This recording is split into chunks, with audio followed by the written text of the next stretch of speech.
बच्चों, आज हम कक्षा 8 में सामाजिक विज्ञान के अंतर्गत इतिहास विषय में पाठ 1 जिसका नाम है यूरोपीय शक्तियों का भारत में आगमन, इसके बारे में हम आपको समझाएंगे। तो सबसे पहले हमें ये जानना बहुत ज़रूरी है कि यूरोप क्या है। यूरोप एक महाद्वीप है जो एशिया महाद्वीप के उत्तर में और पश्चिम में स्थित है, यानी उत्तर पश्चिम दिशा में स्थित है। इसके पश्चिम में अटलांटिक महासागर और उसके ठीक पश्चिम में फिर उत्तरी और दक्षिणी अमेरिका स्थित हैं। जिस प्रकार से हम एशिया महाद्वीप में रहते हैं, हमारा देश भारतवर्ष एशिया महाद्वीप में है, ठीक उसी प्रकार से यूरोप महाद्वीप में भी बहुत सारे देश आते हैं। इन देशों में मुख्य रूप से प्राचीन समय से ही 16वीं शताब्दी के समय में ही ब्रिटेन सभी राज्यों पर अपना शासन करता था, यानी सभी देशों पर, पड़ोसी राज्यों पर, चाहे वो यूरोप महाद्वीप के हों या वो एशिया महाद्वीप के हों या फिर अफ्रीका महाद्वीप के हों, इन सभी महाद्वीपों के अधिकांश देशों पर ब्रिटेन का प्रभुत्व था, ब्रिटेन का शासन था, यानी वो ब्रिटेन के उपनिवेश के रूप में कार्य करते थे। तो ये यूरोप महाद्वीप के जो देश थे, जिनमें ब्रिटेन, पुर्तगाल, फ्रांस, हॉलैंड आदि जो देश थे, ये बहुत फॉरवर्ड थे। यहाँ पहले से ही तकनीकी का विकास हुआ था और उस तकनीकी के कारण ही ये अनेक एशियाई देशों की तरफ इन्होंने अपना व्यापार के लिए कदम उठाया और वो उस समय हमारे देश को, यानी भारतवर्ष को, सोने की चिड़िया के नाम से जाना जाता था। और ये लोग जो यूरोपीय देशों के लोग थे, वो भारत की तरफ आना चाहते थे व्यापार करने के लिए। जैसा कि मैं आपको मानचित्र के द्वारा बता रहा हूँ, ये मानचित्र है संसार का। इसमें ये जो मैं आपको पॉइंट से बता रहा हूँ, पॉइंटर से, ये भूमध्य सागर है और इसके ऊपर की तरफ ये जो भाग है, ये यहाँ से ये जो भाग है पूरा, और ये पीली पट्टी जो यहाँ से इधर आएंगे और फिर ये यहाँ तक, ये जो है यूरोप महाद्वीप है। इस प्रकार से इसी में ये जो देश है ब्रिटेन, जिसको इंग्लैंड भी कहा जाता है, यहाँ की राजधानी लंदन है। तो इस ब्रिटेन का अधिकांश देशों पर अपना शासन था। ये लोग यहाँ से इनके भारत आने के 3 रास्ते थे। इनके बारे में मैं आपको बताता हूँ कि यूरोपीय शक्तियाँ भारत में किस प्रकार से आईं। तो ये परिचय के बारे में मैं आपको बता रहा था। अब व्यापारिक मार्ग, यानी व्यापार करने के लिए लोग आए। तो पहला मार्ग ये भारत है, इसको सोने की चिड़िया कहते थे।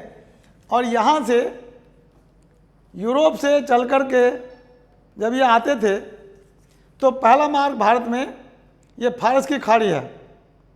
और यहाँ से फारस की खाड़ी से जब निकलते थे तो पहले पड़ता था कुवैत, उसके बाद इराक, फिर टर्की, फिर वेनिस, फिर इटली, यहाँ तक लोग जाते थे। ये पहला मार्ग था। दूसरा मार्ग, ये भारत से जब आते थे तो यहाँ पर ये अदन की खाड़ी से होते हुए और आगे चलेंगे लाल सागर में होते हुए, और लाल सागर से फिर ये भूमध्य सागर में आते थे और भूमध्य सागर से फिर ये यूरोपीय देशों में, यानी वेनिस और इटली की तरफ इनके मार्ग जाते थे, जो अपना व्यापार करते थे। अब है तीसरा मार्ग। तो तीसरा मार्ग की खोज बाद में हुई। वो कैसे हुई? जब तुर्कों ने, यानी टर्की में जो रहने वाले थे, जिसको तुर्की के नाम से जाना जाता है, तो वहाँ पर जो तुर्क थे उन्होंने यहाँ पर एक कुस्तुनतुनिया देश है, उस कुस्तुनतुनिया देश पर अपना अधिकार कर लिया था 1453 ईस्वी में। और उन्होंने यूरोप के देशों के लोगों को भारत में आने से रोक दिया, क्योंकि यह कुस्तुनतुनिया जो देश था ये व्यापार के लिए भारत और यूरोप के देशों के लिए एक मुख्य द्वार था। जब तुर्कों ने इसको बंद कर दिया यहाँ से, तो अब यूरोपीय देश भारत में आने के लिए अपने नए मार्गों की खोज में निकले, और वो नया मार्ग उन्होंने ढूंढा। तो ये अफ्रीका महाद्वीप है, और यहाँ से ये अटलांटिक महासागर में होते हुए अफ्रीका महाद्वीप के दक्षिणी छोर को पार करते हुए और फिर हिंद महासागर में होते हुए और ये भारत के पश्चिमी तट कालीकट और कोचीन बंदरगाह तक आने प्रारंभ हुए, और यहाँ पर इन्होंने व्यापार शुरू किया। तो इस प्रकार यूरोपीय महाद्वीप के जो लोगों ने एक नए मार्ग की खोज की। अब ये नए मार्ग की खोज करके फिर व्यापार करने शुरू कर दिए। व्यापार करते करते समुद्री मार्गों की जब खोज की, तो समुद्री मार्गों में इन्होंने सबसे पहले जो यूरोप देश में, यूरोप महाद्वीप में पुर्तगाल देश है, और वो पुर्तगाल देश यहाँ पर है, स्पेन, पुर्तगाल। तो स्पेन के निवासी थे पहले, सबसे पहले आए स्पेन निवासी कोलंबस, जिसका नाम आपने सुना। वो कोलंबस भारत की खोज में आए स्पेन से चल कर हैं, और अटलांटिक महासागर में जब उनका नाविक जहाजी बेड़ा आया, तो हवा तेज और आंधी तूफान के कारण उसकी दिशा बदल गई। वो आना चाहते थे अफ्रीका महाद्वीप की तरफ, और उसका चक्कर लगाने के बाद, किंतु तूफानी जहाज के कारण, हवा के कारण उसका जहाज की दिशा पलट गई, और वे पश्चिम दिशा की ओर मुड़ गया। और मुड़ते आगे चल करके वो, ये बच्चों उत्तरी अमेरिका है, और उत्तरी अमेरिका के ये पूर्वी तट पर जा पहुंचा। और उन्हें कोलंबस ने जाकर के वहाँ जब वो तट पर पहुंचा और उसका जहाज रुका, तो उसने पूछा यहाँ आकर के कि क्या ये भारत है, क्योंकि उससे पहले कोलंबस को पता ही नहीं था, पहली बार आया था वो स्पेन देश से। तो उन्होंने यहाँ रहने वाले लोगों ने कहा कि ये भारत नहीं है, ये तो अमेरिका है, और अमेरिका का भी एक देश है ये, USA, United state of America, जिसको हिंदी में कहते हैं संयुक्त राज्य अमेरिका। यहाँ की राजधानी वाशिंगटन है। तो ये जब वहाँ पहुँचा तो इसने एक नए देश का नाम सुना। उससे पहले पुरानी दुनिया को 4 महाद्वीपों में बांटा गया था, यानी ये 4 महाद्वीप यूरोप, एशिया, अफ्रीका और ऑस्ट्रेलिया, ये पुरानी दुनिया के नाम से जाने जाते थे, और ये आपस में एक दूसरे देशों को जानते थे क्योंकि व्यापार चलता था। किंतु उससे पहले उत्तरी अमेरिका और दक्षिण अमेरिका को लोग जानते ही नहीं थे। तो इस प्रकार उसने अपनी सफलता कायम की कोलंबस ने कि चलो भारत नहीं पहुंचा, कोई बात नहीं, मैंने एक नए देश और नए महाद्वीप की खोज की, जिससे कि इतिहास में मेरा नाम रहेगा। और सन 1498 ईस्वी में कोलंबस ने अमेरिका की खोज की, और वो बाद में कुछ दिनों वहाँ रह करके जानकारी प्राप्त करके और अपने देश स्पेन को वापस आ गया। इसके बाद दूसरा देश पुर्तगाल। पुर्तगाल देश का नाविक था वास्को डी गामा, जैसे लिखा हुआ वास्को डी गामा। तो वास्को डी गामा जो अपने पुर्तगाल से निकला अपने जहाजी बेड़े को लेकर के, और वो भी समुद्री मार्ग अटलांटिक महासागर में होता, और अफ्रीका महाद्वीप का चक्कर काटते हुए दक्षिणी छोर से होते हुए और हिंद महासागर में प्रवेश किया उसने।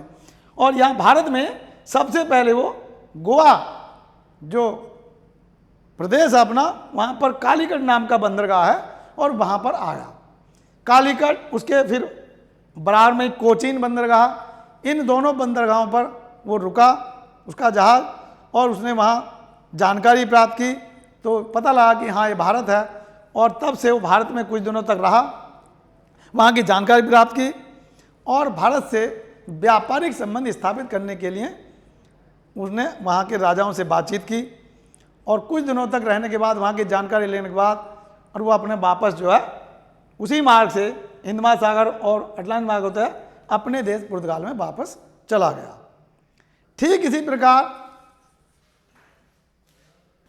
यूरोपीय महाद्वीपों में जो महाद्वीप है, उसमें जब दो देशों के लोगों ने प्रयास किया, जिसमें कोलंबस तो भारत नहीं आ पाया, किंतु वास्को डी गामा भारत आ गया और उसने खोज की भारत की और व्यापार का काम शुरू किया।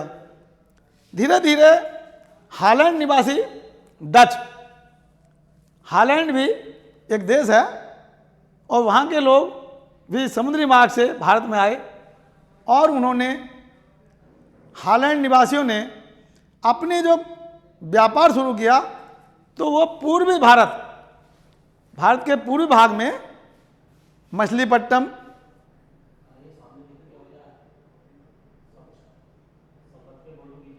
आदि मछलीपट्टनम आदि समुद्र को या विशाखापट्टनम, इन बंदरगाहों पर आकर के रुके और उन्होंने अपना व्यापार शुरू किया। चंद्रनगर जो कि बंगाल है और बंगाल के पास ही चंद्रनगर भी है, तो चंद्रनगर में उन्होंने अपनी कोठियाँ बनाई, हुगली में बनाई, मछलीपट्टनम में बनाई और वो भारत के पूर्वी किनारे से अपना व्यापार शुरू कर दिया। ठीक इसी प्रकार बाद में ये जो इंग्लैंड देश आप देख रहे हैं, बहुत छोटा सा देश है ये, और ये इंग्लैंड देश इतना शक्तिशाली था उस समय कि इसका वर्चस्व पूरे संसार के 80% देशों पर इसका शासन चलता था।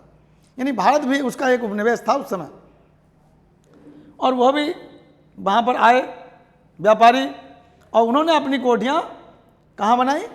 सूरत गुजरात में, अहमदाबाद ये भी गुजरात में है, और यहाँ पर भड़ौच ये भी गुजरात में है, और पटना जो बिहार में है राजधानी है, यहाँ पर इन्होंने अनेक स्थानों पर अपनी कोठियाँ स्थापित की और व्यापार के केंद्र बनाए। धीरे धीरे इन चारों देशों में भारत के लिए एक व्यापार करने की होड़ बन गई।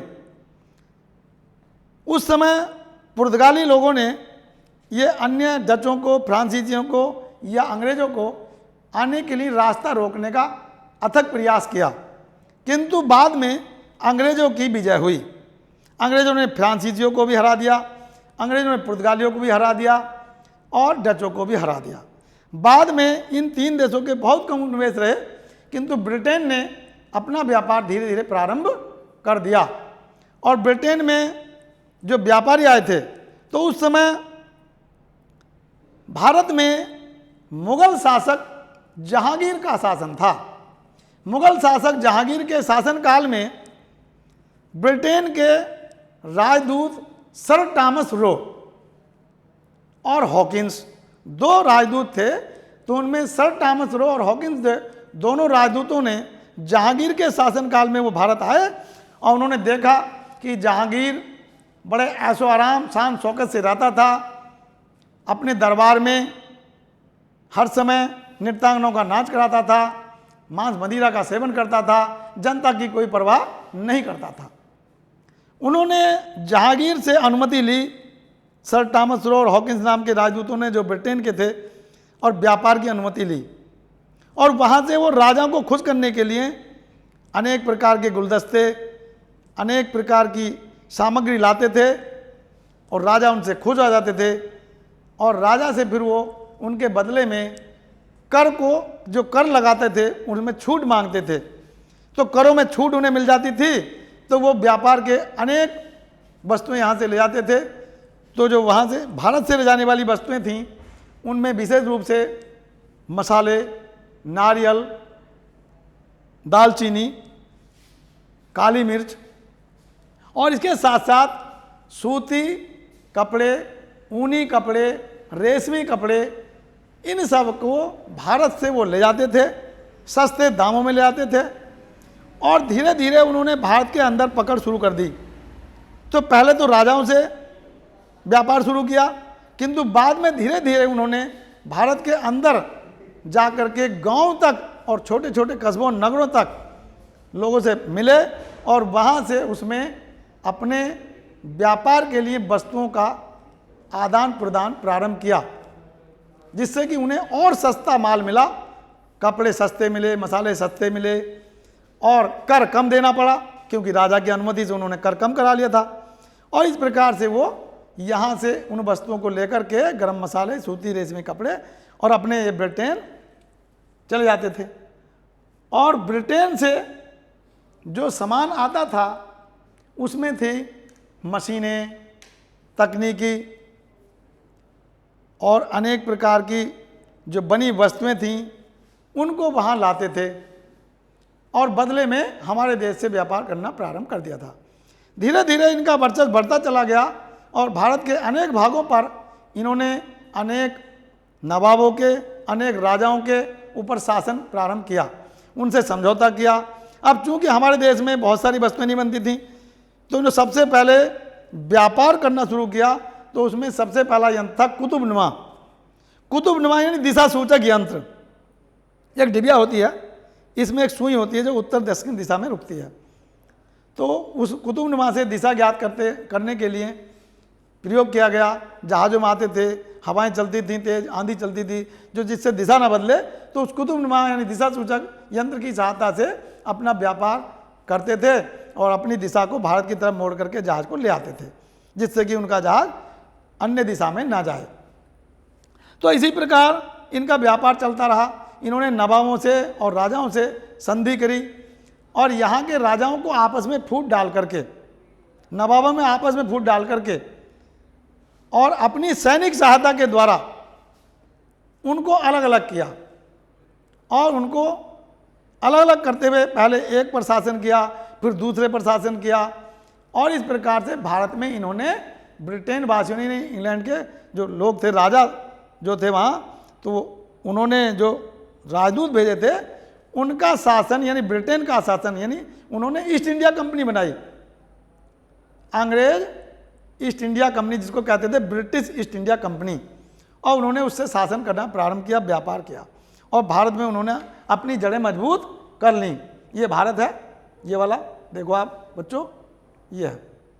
दक्षिण में हिंद महासागर है, उत्तर में हिमालय पर्वत, पश्चिम में अरब सागर, पूर्व में बंगाल की खाड़ी है। तो इस प्रकार से इन्होंने व्यापार करना प्रारंभ कर दिया। अब धीरे धीरे इनमें व्यापारियों में होड़ लग गई और इस होड़ के चलते हुए अधिकांश भारत पर डचों, फ्रांसियों और पुर्तगालियों का शासन नहीं रहा। अधिकांश भारत पर अंग्रेजों का शासन या अंग्रेजों का प्रभुत्व हो गया और अंग्रेजों ने इन तीनों को लड़ाई में हरा करके और इनके जो उपनिवेश थे वो भी अपने ओर कर लिए। तो ठीक इसी प्रकार से इन्होंने अपने होड़ में जीत करके और व्यापार करा। अब भारत में जो यूरोपीय व्यापार रहा केवल अंग्रेजों का रहा। अब धीरे धीरे अंग्रेजों ने भारत में अपनी जड़ें मजबूत की और इस प्रकार यूरोपीय शक्तियों का जो आगमन था वो भारत में प्रारंभ हो गया। तो इस प्रकार से इन चारों देशों की कंपनियों ने व्यापार किया। तो जो ब्रिटेन की कंपनी थी वो थी ब्रिटिश ईस्ट इंडिया कंपनी, जो हॉलैंड की थी वो डच ईस्ट इंडिया कंपनी थी, जो फ्रांस की थी वो फ्रेंच ईस्ट इंडिया कंपनी थी। तो इस प्रकार से इन्होंने अपनी अपनी कंपनियां बनाई और उन्होंने व्यापार की अनुमति करके भारत को इस प्रकार से अपना गुलाम बनाया और बाद में भारत हमारा अंग्रेजों का गुलाम हो गया। जिस प्रकार अंग्रेजों के आने से पहले यानी ये जो शक्तियाँ थी यूरोपीय शक्तियाँ, इनसे पहले भी भारत गुलाम था। वो कैसा था? वो मुगल शासकों का गुलाम था। वो विदेशी आक्रमणकारी जो मुस्लिम थे उनका गुलाम था। इन्हीं पृथ्वीराज चौहान की हार के बाद 1192 में पृथ्वीराज चौहान की हार मोहम्मद गौरी के द्वारा हुई, जो आपने कक्षा 7 में बच्चों पढ़ी। उसकी हार के बाद और मोहम्मद गौरी ने जब यहाँ पर तुर्कों के लिए रास्ते बनाए और उसके बाद 500 वर्षों तक लगातार बाहरी मुस्लिम आक्रमणकारियों का शासन भारत पर रहा और उसके बाद में सन 1600 ईस्वी में फिर यूरोपीय शक्तियों का आगमन यहाँ हुआ और उन्होंने 255 वर्षों तक अंग्रेजों ने यहाँ पर शासन किया। और इस प्रकार ये शासन, अंग्रेजों का शासन, जो छोटा सा देश इंग्लैंड है, इसका शासन हमारे पूरे भारत पर हो गया और भारत गुलाम हो गया। और धीरे धीरे भारत के लोगों ने भी उनका विरोध करना प्रारंभ किया और हमारा देश गुलामी के बाद स्वतंत्र होने में लगभग पहली लड़ाई 1857 में लड़ी, जो निष्फल रही, असफल रही, क्योंकि उसमें हमारी कमियां थीं। हमारे पास संगठन नहीं था, शस्त्र नहीं थे, धन नहीं था। उसके बाद 90 वर्षों के बाद यानी 1947 ईस्वी में हम अपने महापुरुषों के बलिदानों के द्वारा, लड़ाई के द्वारा, बुद्धिजीवियों के द्वारा हम आज़ाद हुए और हमारा देश स्वतंत्र हुआ। तो अंग्रेज़ों ने हमारे देश में जो आना प्रारंभ किया था वो 1600 शताब्दी में किया था, 1600 ईस्वी में, यानी 16वीं शताब्दी में। ठीक, ओके। अब बच्चों, ये पाठ मैंने आपको पढ़ाया। इसके अंत में आपको कुछ प्रश्न दिए जाएंगे, प्रश्नोत्तर होंगे, रिक्त स्थान होंगे, बहुविकल्प प्रश्न होंगे, संक्षिप्त प्रश्न होंगे छोटे मोटे। उन सबको अपने रजिस्टर में इतिहास के में लिखना है, जो आपको इस वीडियो को भेजेंगे और वीडियो के बाद PDF के द्वारा उन प्रश्नों को आपको भेजा जाएगा। YouTube पर देख करके आप उनको अपने रजिस्टर में लिखेंगे और उनको याद करेंगे, क्योंकि 20 जुलाई के बाद लगभग आसपास में ही अंतिम सप्ताह में जुलाई में आपकी मासिक टेस्ट होगी, जो कि ऑनलाइन होगी। आपको प्रश्न भेजे जाएंगे, आप उनके उत्तर ऑनलाइन भेजेंगे और आपको अंक दिए जाएंगे। तो इस प्रकार से मेहनत करके इसको याद भी करना है। जय हिंद, जय भारत।